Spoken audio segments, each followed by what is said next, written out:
All right, I'm back again. Welcome to the Disc Golf Experience YouTube channel.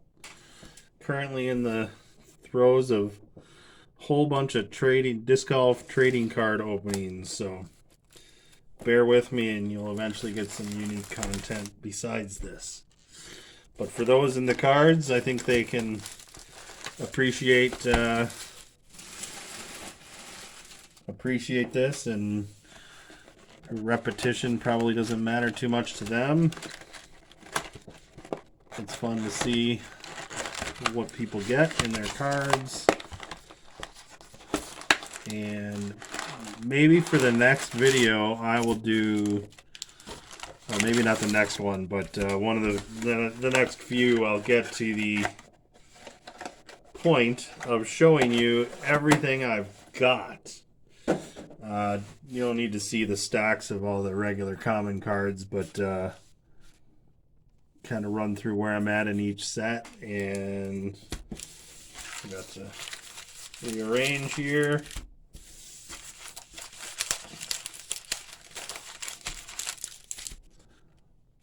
Still on screen. All right, let's go.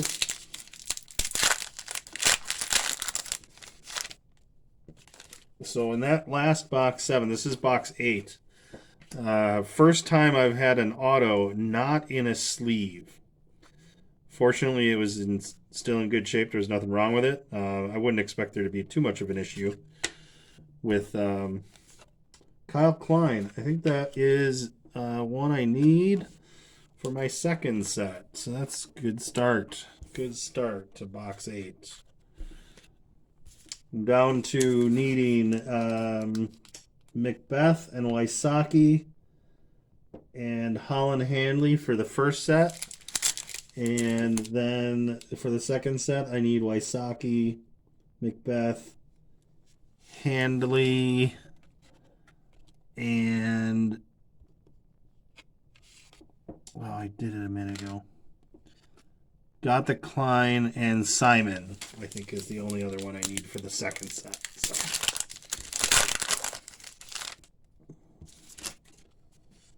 if you got them and you need one of the other All-Stars, hit me up. I'll make some trades now and get those sets completed and work towards the next ones.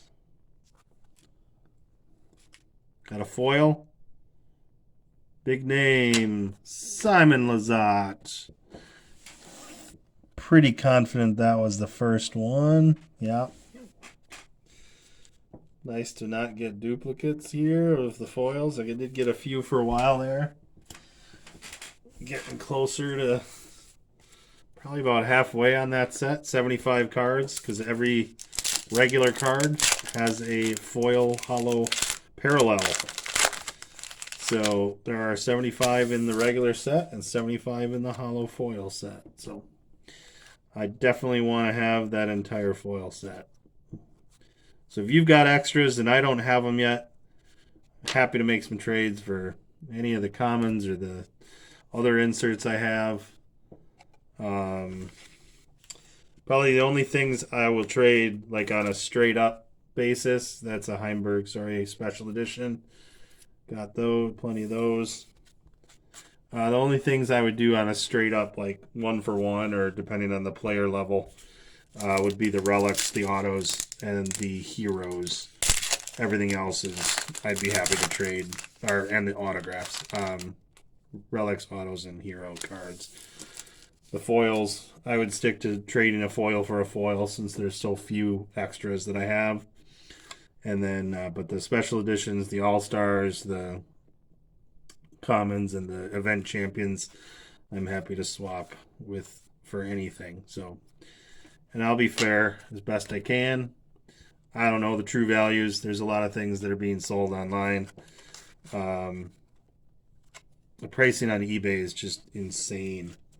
Some of those, what people are asking, and I may ask a lot on my website, but I also tell everyone that is truly in the community of collecting. This is one of the event cards I needed, so throw that up there. Anything on my website that's listed as, pretty high priced. I am definitely willing to negotiate. The issue with finding the true value of cards is really not knowing what people are willing to pay. So if somebody, if a card just is never sold, how do you price that? It's so difficult. Rick Iwasaki All-Star. That is one of the ones I needed, so we're on a hot streak. Closing out some of these needed cards. That's for set 1. And again, I'm not doing all these openings just to make money. That's pretty much impossible in trading cards in general. I'm doing it to complete my own set, my own collection, and I need to sell off a lot of the extras. Chris Dickerson, All-Star. I think that's a duplicate. To sell off some of the extras that I have to not be in the hole. So too much, I should say. I don't mind investing some money in this. Like I said, I like having I'd like to be able to display my collection in some fashion down the road. We got a special edition Owen Scoggins. Get that sleeved, protect it.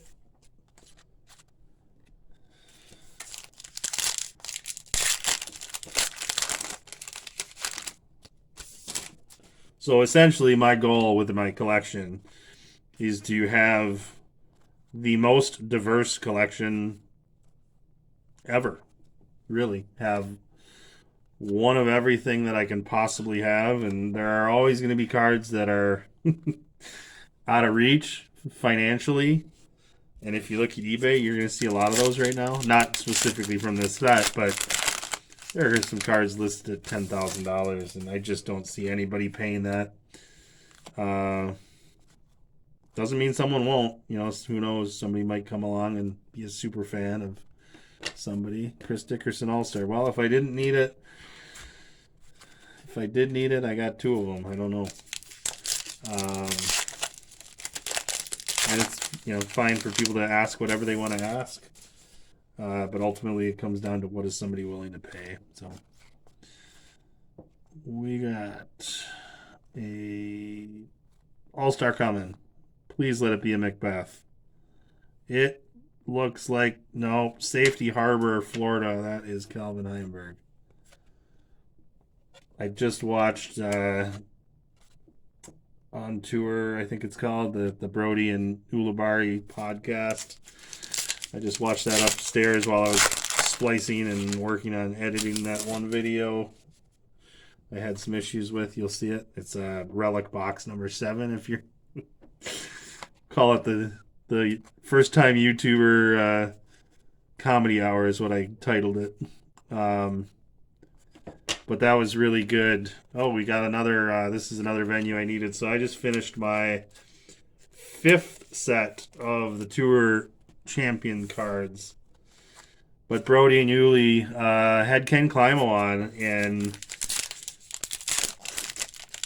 Ken has been, I guess, absent from the scene. Not for any particular, it's not for a negative reason. He just has family and wasn't able to compete on multiple rounds. I didn't know that was his reason for kind of slowing down or retiring, but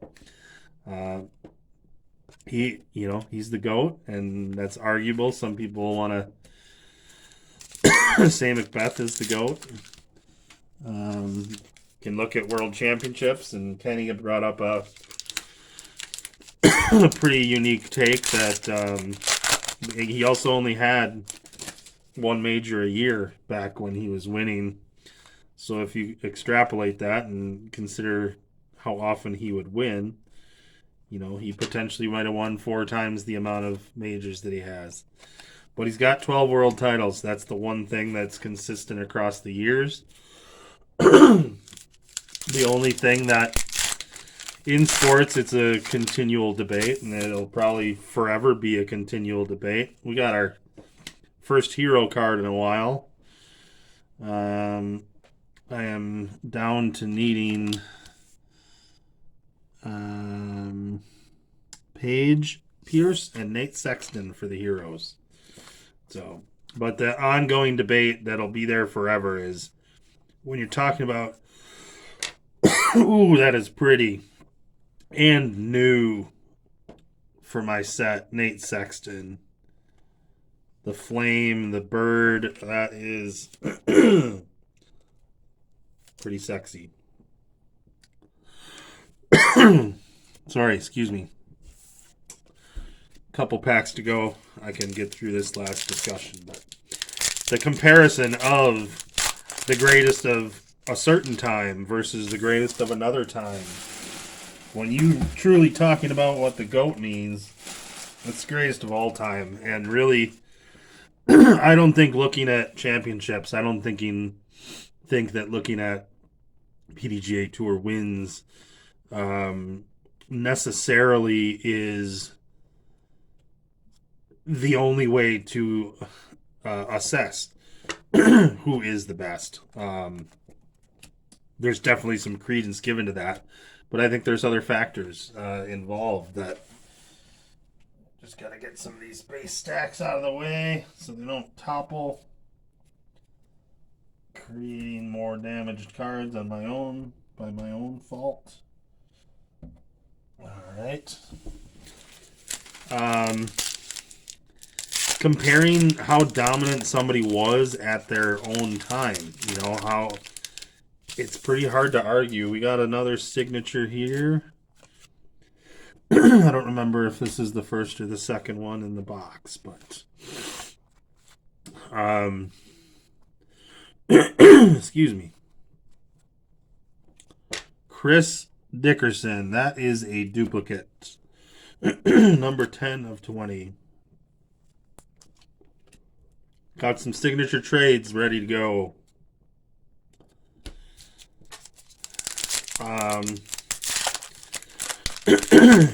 Can you really compare somebody if they haven't played against the person on a regular basis or for a long period of time? Pretty tough. So that's why I think it's always just going to be debated. Foil, Nicholas Antala. I believe I have that one. Yes, I do. So another foil up for trade. Mason Cox. So yeah, I don't mind a little healthy banter, a little debate back and forth, but ultimately I don't really know that anyone has an exact answer.